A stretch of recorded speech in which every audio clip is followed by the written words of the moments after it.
Happiness through curiosity on the Ranveer show. Welcome to TRS Clips. I want to know about your Vipassana experience. We have international listeners as well. So if you could explain what the basics of Vipassana are, I'm sure a lot of Indian listeners know. But I wasn't expecting you to say that you've gone for a 10-day course. But you know, when someone speaks to you in person, they do sense this energy from you, which is not there online. And I've been following you for ages. I also feel you're a very different man now. Yeah, for sure. 100%. I'd love to know about what Vipassana did to your mind, man, because I know so many of my friends who need it, but are not willing to go because of the silence involved, the whole concept of not speaking. So could you explain the basics and then explain what it did for you as a human being, and then maybe even, you know, what impact it had on your fitness? Sure. Well, I did this in the US, but it's basically the teacher, S.N. Goenka, is here from Mumbai, and his school is about an hour and a half away from me. I'm dying to visit there because now I'm considered an old student. I can go there for a 3-day Vipassana. But you have to start off with a 10-day. So the 10-day is basically you have to go through an application process. They don't accept anyone. And then when accepted, you have to give up your phone, you give up any writing material, computer, anything like that. You're not allowed to make eye contact during that time.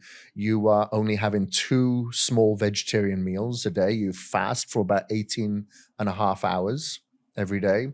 No eye contact, no speaking, nothing. You are just meditating from 4:30 in the morning until 9 o'clock in the evening. You have a couple of breaks, which is good. And I knew going in that, I'm going to face aversion. The aversion is, I don't want to be here. This is boring. This is stupid. Why did I do this? You know, that's the primitive mind. Not wanting to do that. And I knew that there'd be a craving. That craving is, look, get me out here. I need social interaction. I need to read something. Like I remember I had my toothpaste, I probably read like 18 times, you know, because I needed to read something. And, but after about 4 days of that battle, you kind of get over it. And now you are heightened with your senses. You realize the walk that you've been taking to the meditation school from your sleeping quarters, you realize things that you never realized before. Like I could hear the grass through the wind brushing through the grass. There's things that I'd noticed on that walk that I'd never noticed before because we've always got the blinders on and our senses have become so shut off and dampened from the noise, from the sounds, from the sights, from the smells, everything. And then just being alone so you can actually for once hear your own voice in your head, in your thoughts with clarity is absolutely unbelievable. It's really, really good. But coming back into society was very difficult, you know, because, you know, like I remember going into a gas station on the way back and the lights and there's music playing and there's kids in there and I was like, I cannot handle this. It's too much too soon. And I remember going to the Vipassana, which is about 4-hour drive for me, had the music playing, all that sort of stuff. I just wanted silence on the way back.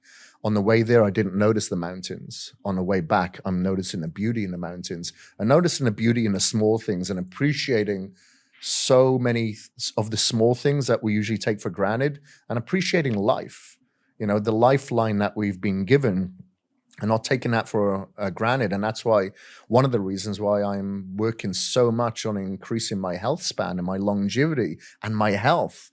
Because of course I'm going to get old, but I don't want to be elderly in a process where someone has to take care of me. You know, I've got some sort of disability because our lives are very, very valuable. And I think it's very important to do something like a Vipassana for those that are just focusing on work, focusing on the next year, focusing on the career, the woman, whatever. You need to focus on yourself a little bit more to ground yourself. Yeah. You know, speaking about grounding yourself, when you actually get into what Vipassana entails, it's extremely mathematical. I don't know the exact technique because I've not really done a course the way you have, but it's something like for this much time, you have to focus on your breath, and for this much time, you have to focus on something else. So you start off with a larger sort of triangle around the bottom of your lips, over your nose, like the mask, Yeah. You focus on your breath around this area and the senses around this area. And as you get a little bit better, you focus on closing that gap until you just focus in on the inside of your nostril.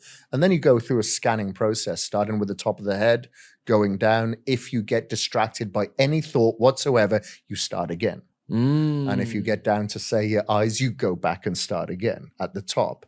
And, you train yourself not to get distracted, and that's the hardest part because we're so used to it. If you ask, when I do my seminars, I always ask people, has anybody meditated? Everyone puts out their hand. And then I ask them, do you meditate? Hardly anyone puts up their hands because it's difficult. It's hard. But it's just like, if you're training, maybe it's going to take several months for you to see any results. And it's the same with learning a language or meditating. You just got to be consistent with it to actually get anything from it. But Mr. S.N. Goenka is just a phenomenal teacher, and he's there through the TV and through the audio at some occasions teaching, and it really, really did help. But then the rest of the time that you're just in silence. Yeah, I think that's the big joy and benefit of meditation that young people, especially college students, teenagers, fail to understand. That, when you see a really, really sharp knife where someone's handing you a sharp knife and they say, okay, don't touch that side because you'll cut yourself very easily. Your mind is capable of becoming that knife if you're able to engage yourself in the grind, which is meditation. And people think that when you meditate, it's boring and you'll get negative thoughts and your mind will run places, and all that's okay. It's supposed to happen. It's like your mind flushing out the thoughts. Yes, exactly. And your job is to just pull it back to the point of focus, which could be how in Vipassana they focus on the breath and the movement of consciousness. It could be a mantra. It could be something else. It could be a chant you're doing. But bringing it back to that single point of focus sharpens that knife, which is your mind. And once your mind is like that much sharper, you're able to apply it in the gym, in your career, in your relationship. And we had a Sri Lankan monk. His name was Dandapani. And I've spoken to him about this concept exactly, that this is what mindfulness and meditation brings to your life, that your knife for life becomes sharp. And he's like, yeah, that's true.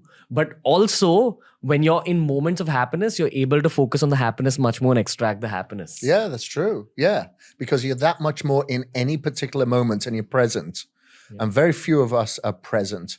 If we're having a conversation with someone, we're usually waiting for them to finish so we can talk, as opposed to really listening, shutting out all the distraction, making the eye contact and being present in that particular moment. And that's why I think a lot of people go, wow, that year went so quick. Wow, last 5 years, I remember when that album came out, because no one's present. Yeah. And it's the same when we're eating our meals. We're talking about the mind-muscle connection. I get my clients to really focus on slowing down when they're eating their meals. There's a great book out there called The Slow Down Diet, where we appreciate the color of the food, the texture of the food when it's in our mouth, how many hands it went through to get onto our plate, and what it's going to do for us, provide us energy, antioxidants, polyphenols for our skin, hair, whatever. It's our lifeline, and then you appreciate and you feel more fulfilled, because a lot of people are eating distracted.